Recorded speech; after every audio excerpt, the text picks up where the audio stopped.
injuries is the one that created a starting spot for Cole with Markelle Fultz going down for the season. Obviously, Cole's been a starter his entire life. But it's different in your first month in the NBA when all of a sudden you have this opportunity. What have you said to him? What have you guys talked about in terms of this new role for him? We don't have enough time to go over all that we talked about because we talk every day, literally. And, it's about just learning. And, that's, the thing you have to do. You can't get caught up just in how you're playing. You got to respect every opponent you have, and you can literally learn something from everybody you go up against. And what we've discussed a lot is just getting into your film, understanding how the NBA game is played. And his confidence has ebbed and flowed. And so that's, tonight was a perfect example of it. He wasn't overly aggressive, just trying to run a team and get guys in the right spots and just trying to play without making mistakes, which really isn't how you want to play.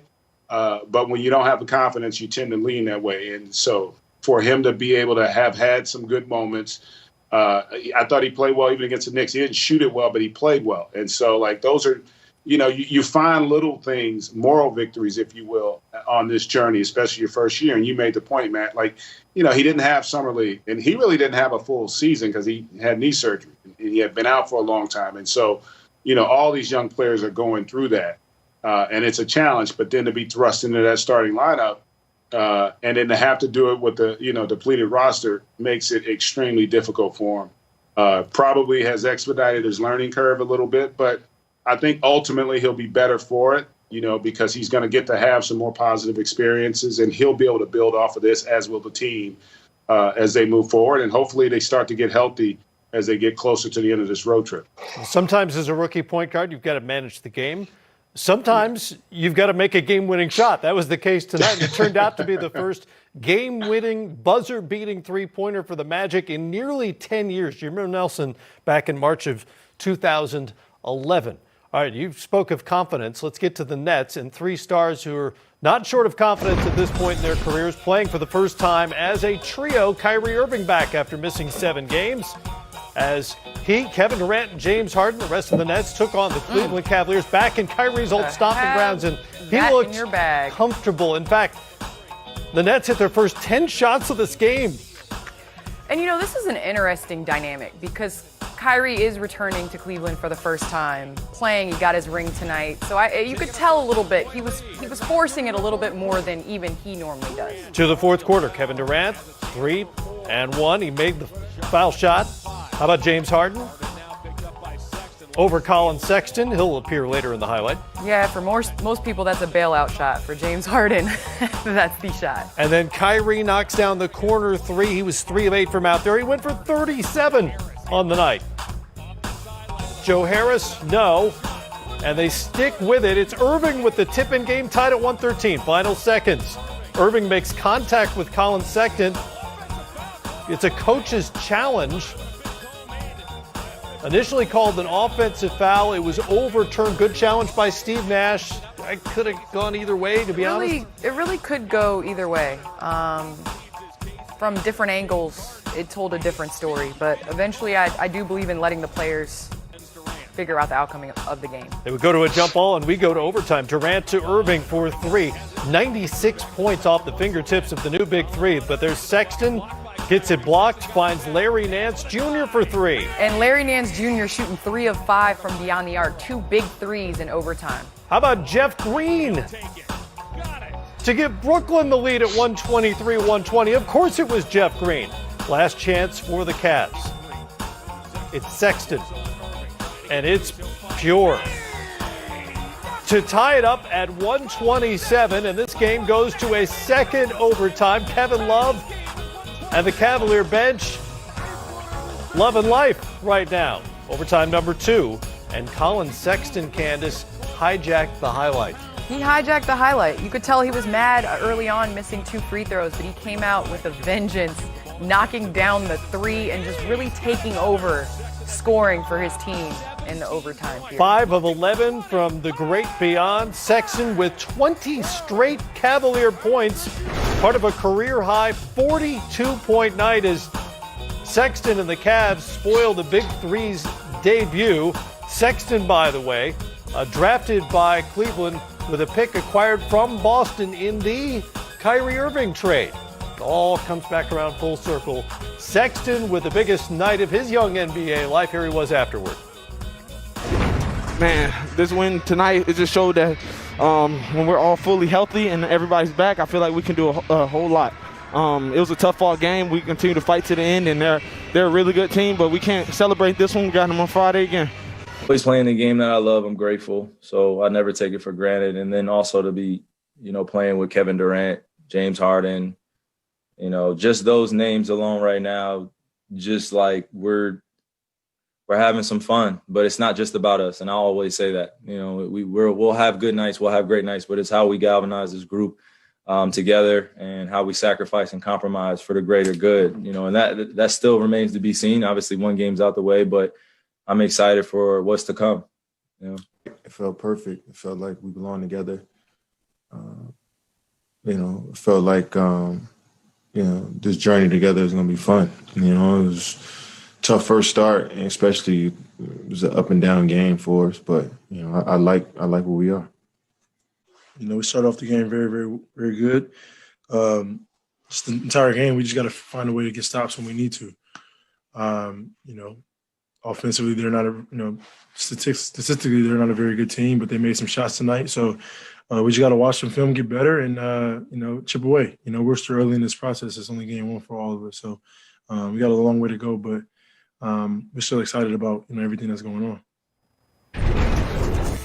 Here are the numbers for the big three. Huge numbers. Kevin Durant went for 38. He had 12 boards, 8 assists. Kyrie scored 37. James Harden with a triple-double, 21, 10 boards, and 12 assists. But they come up with the L in the end. Irving and Harden both minuses on the nights, -7 and -5, respectively. Kevin Durant just a +2. So, GA, what do you take away from this first go-around of this Nets big three? Well, they're as good as advertised offensively. They were brilliant at times on that side of the floor. And that was really never, for me, I never thought that would be a concern. The skill level and the IQ of those guys is just too high for them not to be good, especially when you've got three guys of that caliber that can be on the floor at the same time. That half court is going to look like a football field for them. They're going to have so much room to operate. And they're going to have a lot of success on that side of the ball. They just are. They're going to be able to get what they want. The shot quality they'll create will be off the charts at times. It's just that's an unguardable trio. Having said all of that, the issue is what I've always been concerned with. Can they get stops? This is not a high-powered offense, the Cavaliers. In double overtime, yeah, but they put up 142. But look at how well they shot it. They made 23s. They shot 50% from three. And so that's the issue is going to be the lack of practice time. It's hard to create good habits. It's hard to create culture. Mike D'Antoni, Steve Nash, those guys offensively, their minds, they're as good as it gets, coupled with that talent. But ultimately, you're only going to go as far as your defense takes you. And they're going to have nights where they don't shoot it quite the way they shot it tonight. And right now, defensively, they're challenged.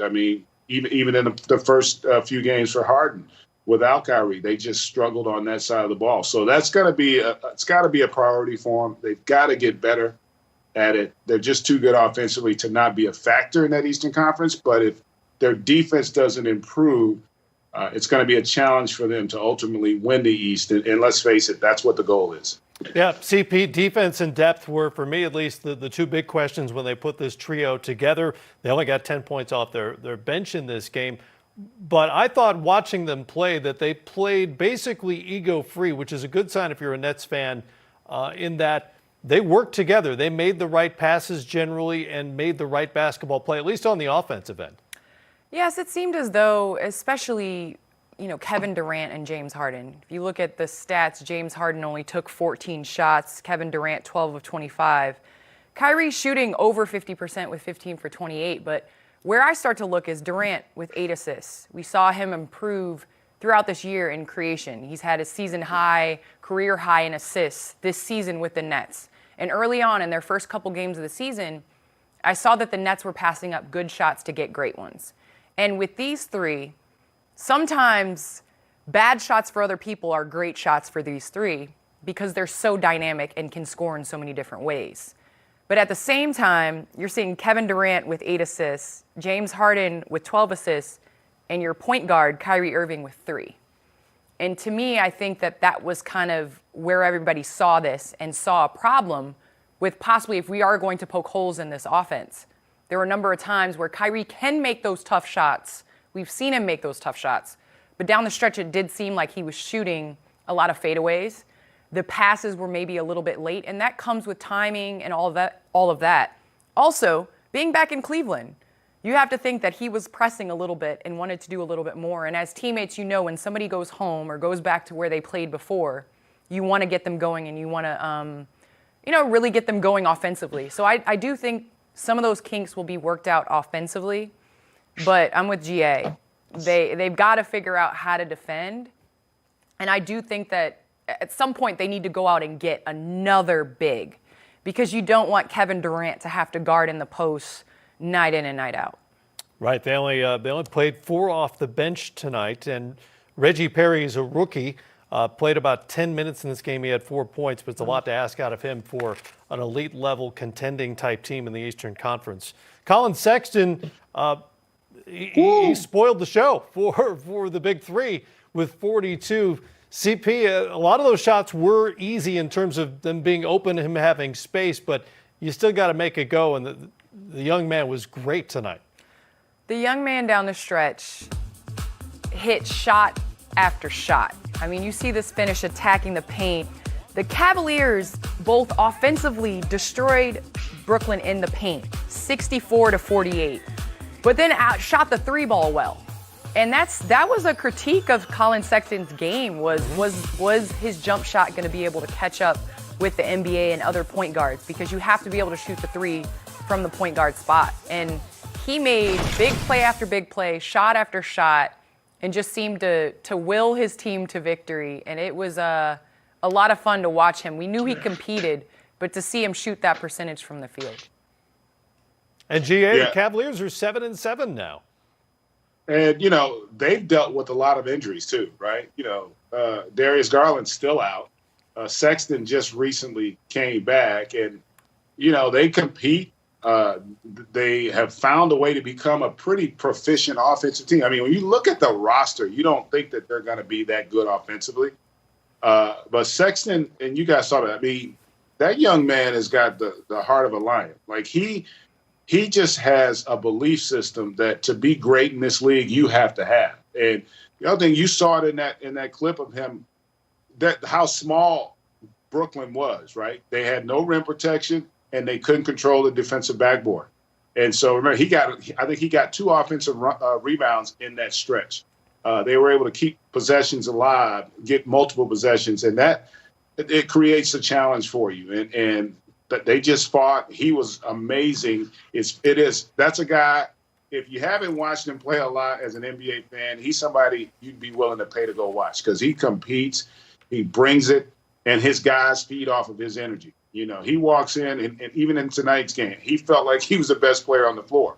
And he believes that, and I think that gives his team confidence. And this was a big-time win for them. Who'd ever thought they could win a game giving up 135 and the big three for Brooklyn scoring 96 points, and yet they still were able to win the game. That's pretty impressive. And obviously Sexton's the star of the game, but he and the rest of the Cavaliers will have thanks for their bench. They only played 8 tonight, but Taurean Prince, Damian Dotson, and Jarrett Allen outscored the Brooklyn bench by 34 points in this game. And the Cavaliers upset the Brooklyn Big Three's debut tonight on their home floor. All right, that's not the only thing happening around the NBA tonight. Boston and Philly got together. Joel Embiid back in the lineup. Taking on Boston, still without Jason Tatum because of COVID. Tobias Harris draws the D. There's Joel Embiid knocking down the 3. Kemba Walker made his debut the other night for Boston. Season debut, I should say. He had 19 in this game. And then it's Jaylen Brown with the finger roll. Go ahead. Yeah, Jaylen Brown was solid, Kemba as well, but defensively, Marcus Smart's a guy that's going to always give you great effort and gives you a chance to win. And, I tell you what, I was impressed with Boston and how they fought. They just didn't give in to the Sixers, even though they're a little undermanned, but they just didn't have any answer for the big fella. They just didn't have any answer. No, not many people do. Embiid backs down Tristan Thompson, knocks away the fadeaway. He had 42, and then Embiid to Tobias Harris. Jumper off the glass is good. 22 for him as well. And Philly wins it 117 to 109. Like everybody, they're missing folks as well, including Seth Curry. But Philly, they coming off that stretch where they just didn't have enough players. They had the cushion of the best record in the league when all that went down, Greg, but now at 10-5 and starting to get pieces back. What have you seen under Doc Rivers that tells you what this version of Philly can be? I do like the style of play. They do try to play fast. Embiid's not shooting. We showed the three there, but he's playing more below the free throw line. I like how they're utilizing Tobias Harris as well. And then the new additions. He didn't play tonight, but Seth Curry has been incredible. And Shake Milton, much improved this year. Danny Green had a really good shooting night tonight. So I think they're better defensively. They're philosophically better than they've been in the past as well, which I like. But listen, they still got the 800-pound gorilla in the room to me, and that's going to be Ben Simmons. And as a reluctant scorer, man, it's just going to be hard for this team, I think, when you get in those critical stretches in the postseason and those long series where he's going to have to find a way to give them more offensively. He stuffs a stat sheet, but if you're trying to win a championship, I just don't know if your second best player is going to be able to survive getting 14 a night. Even though they do have some added firepower, I'd like to see him be a little more assertive.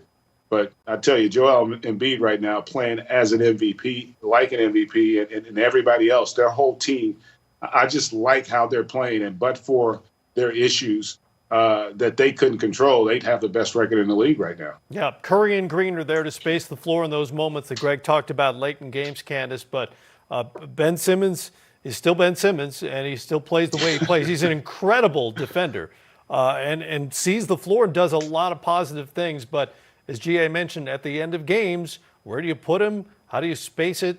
What happens? And does his inability as a shooter really limit them as a contender in your mind? Well, we're finding out with this experiment with Golden State Warriors. You look at Draymond Green, and yes, he's amazing when he is a number 3, number 4 guy in terms of facilitating, in terms of stuffing the stat sheet, in terms of doing stuff that may not show up on the stat sheet. But when it's your guy, your number 2 guy, that's having 11 to 14 points, like GA said, it's not going to cut it in the Eastern Conference, especially. It's not going to cut it on a night in and night out basis, especially in the playoffs. And we've talked about this over and over and over again. When Ben Simmons doesn't have the ball, which is now you have somebody in the post as Joel Embiid that's going to command a double team. There were a number of times and a number of plays tonight where they just left Ben Simmons. And if you're number 2 on the team, defenses can't just leave you. And where are they going to utilize Ben Simmons where he can be best offensively when he doesn't have the ball in his hands? Because other guys like Tobias and like Joel are going to have the ball in their hands and command double teams. And then what? And so I guess those are the questions we had coming into the season. And I think those are the questions that we're going to continue to have through the season until Ben Simmons is able to establish himself as an elite scorer or Philly goes a different direction. Yeah, for me, it's not even about the point total at the end of the game. It's where you can put him and what he can do at the end of the game. Jimmy Butler has a lot of games where he might not score a ton, but he's a weapon and he's a dangerous guy with the ball in his hands late in a big game, and that just hasn't been the case for Ben Simmons so far in his career. All right, we'll take a break. We'll get you updated on a couple of games out west. Before we do so, Kings and Clippers in LA. This is Paul George. Which version of P are we talking about now? I mean, it's PG-13 right now. It's regular season PG? Wednesday night P. There's Steph Curry. Great start for the Warriors all over the Spurs, up by 21. Steph has 17. More game time on the way. The NBA has postponed another Washington Wizards game, this one Friday in Milwaukee against the Bucks because of health and safety protocols. Postponed due to the number of unavailable player for the Wizards. As everyone who follows the NBA now knows, you need a basic requirement of 8 available players to play an NBA game, and they already know the Wizards won't have them because of all this. 5 players have tested positive for COVID-19. Bradley Beal, Rui Hachimura, Mo Wagner, all out due to health and safety protocols, in addition to the run-of-the-mill injuries suffered by Russell Westbrook and Thomas Bryant, the typical basketball injuries. So this now, Candace, is 6 straight games for the Wizards, who have still only played 11 now at 3-8. You know, beyond the potential log jam of games they may have to make up in the second half of the season, which hasn't even been announced yet, what are the potential issues for the Wizards trying to finish this first half that goes into March? Well, if I'm the coaching staff, if I'm the athletic trainer, medical staff, I'm worried about my conditioning of my players. I'm worried about once the games start back, you know, those type of injuries that happen from not playing. You can do as much one-on-one training as you want. Nothing simulates game action. And when you're out for an extended period of time, not even the players that are in COVID protocol, the players that are just doing one-on-one activities, you're not able to get that full speed. And not only just timing from a win standpoint, but timing from a health standpoint is going to be tough and something that they have to take into account when they do go back to playing basketball. And Greg, as a league, you know, there's only so much you can do with a team because of contact tracing. You're worried about the matrix that is the NBA schedule and all these teams crisscrossing and interacting with one another. But at some point, the Wizards are going to fall behind to a point that it's going to be difficult to make up. It will be. And you know what, guys, we may find ourselves in a similar scenario to what we had a year ago, right? Because not everybody played the same amount of games last year. Right. I think that is a very likely scenario. And I think it was one of the reasons why it was really smart for the league to only release half the schedule. Because there's so much uncertainty, even still, even though we now at least have vaccines coming out and people having some access to them. I think what you're also likely to see, and it's been some speculation about this, is that the league is going to maybe do something with the federal government, maybe some PSAs to get the players vaccinated and talk about the importance of that. I think that's something that's very plausible moving forward as well. But listen, it's going to create a problem. When Candace was talking about if I'm Scott Brooks, first thing I'm doing is going to get an extension because they're going to be in trouble for a while with all that they're dealing with. Listen, they were struggling when healthy. And so that tells you it's going to be a challenge for this team. And the season could really be getting away from them already. And so that's a really unfortunate situation that they're in right now. But, you know, there is no easy way out of this.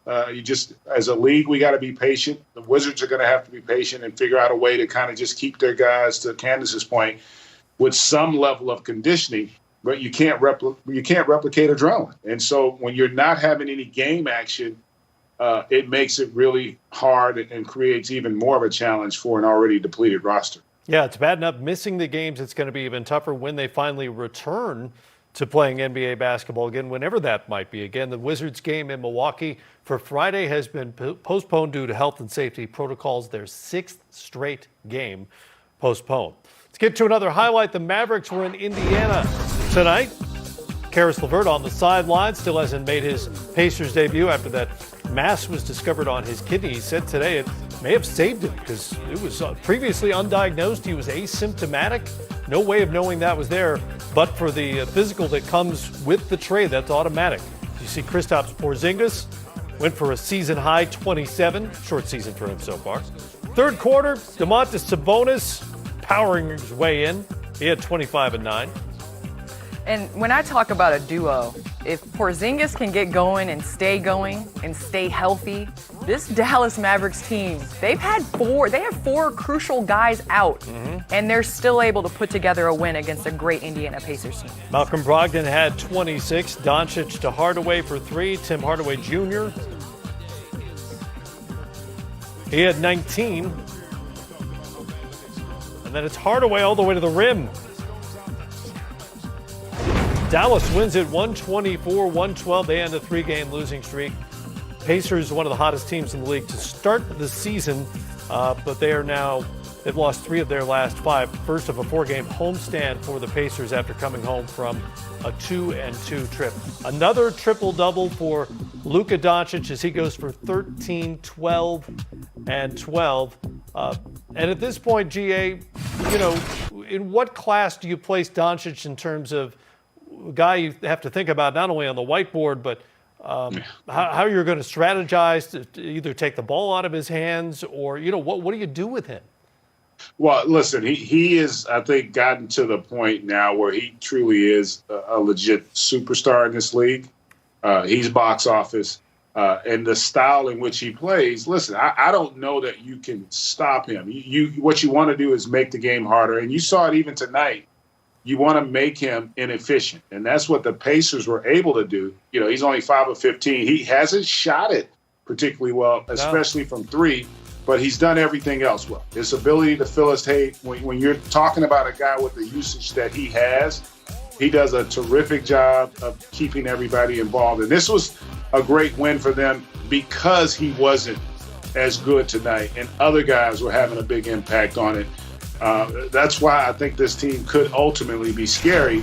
And, we tend to forget he's still a very young player. This is only his 3rd year. So you would expect he's going to get more efficient. Right now, he still takes a lot of heat checks from 3, a lot of really difficult threes that I think with time and experience, you're going to see him kind of shy away from because he's so good when he gets below the free throw line and creating for himself and his teammates, getting to the free throw line. So I tell you, if Porzingis, as Candace talked about it, if he stays healthy, I think they have a really nice mix around those guys. If they get healthy and get everybody back, with all that's going on in that Western Conference, Dallas could be one of those dark horse type teams that could have a Miami Heat kind of effect once we get to the postseason. The Mavericks very short-handed tonight. Maxi Kleber, Josh Richardson, Dorian Finney-Smith, Dwight Powell all out because of health and safety protocols tonight. You mentioned Porzingis, Candace. If he's healthy and he's himself and can stay in the lineup for the months to come, how can these two grow together? What can they become? Well, I must say, I'm a little bit surprised at the energy and freeness that he's playing with at this point. Coming off an injury, usually you're a little bit more shy, especially an injury that you had an ACL the previous year, came back, and then now you had a meniscus. And to be able to play, there was a couple plays, especially in transition, is where you usually see people pull up. Porzingis this year is playing with a different type of energy, effort, attacking the glass. This duo right here, especially with the shooters around them, we thought that Porzingis a little bit last year shrunk himself a little bit when Luka Doncic was on the court, as a number of people would. He's extremely talented. He can do it all. But Porzingis has to hunt plays and hunt shots and be aggressive and bring energy. And I think this season thus far, we've seen him be active. And Luka only scoring 13 points, Porzingis scoring 27. Luka is going to affect the game and impact the game in so many different other ways. Porzingis is limited in the amount of ways he can affect and impact the game. So to see him not shrink himself, to see him shoot an efficient 12 for 15, for me personally, if I'm Rick Carlisle, I want Porzingis to shoot in the 20-25 range at some point this season because he's that talented, and that pick and roll between him and Luka is going to be that much more deadly when they get their guys back. By the way, Pacers lose the game, but they regained Jeremy Lamb, who appeared in an NBA game for the first time since February 23rd of 2020 because of an ACL tear. Good for him. He had 10 points, by the way, on 4 of 8 shooting.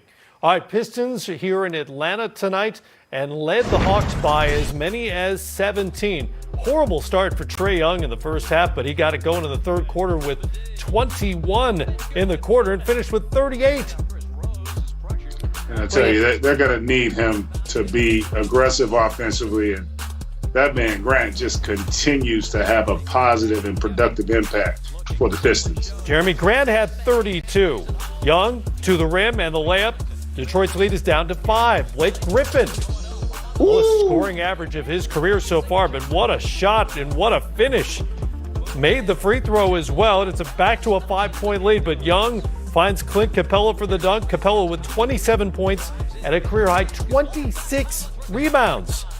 Grant blocked by John Collins. We go to overtime. And Matt, you saw Trae Young come over and try to take that charge. That's big for the franchise player right there. Kevin Huerter to Capella, layup in the foul, and then it's Young from right there. Big win for an Atlanta team that really needed a big win. They had lost 6 of their last 8. Again, come back from 17 down as Young goes for 38, Collins for 31, and I'll say Man, y'all better mention Clint Capella getting 26 rebounds. I did mention it. I was about to mention it a second time. 26 rebounds. By the way, the Pistons are 3-11. That's it. That's the note. Silence. Steph Curry. Oh, he's feeling it. Up by 19. It's gone to the half in San Francisco. And in LA. Kawhi Leonard pulling up, and it's a 5-point lead for the Clips at the half. Quiet as it's kept. Clippers in the West.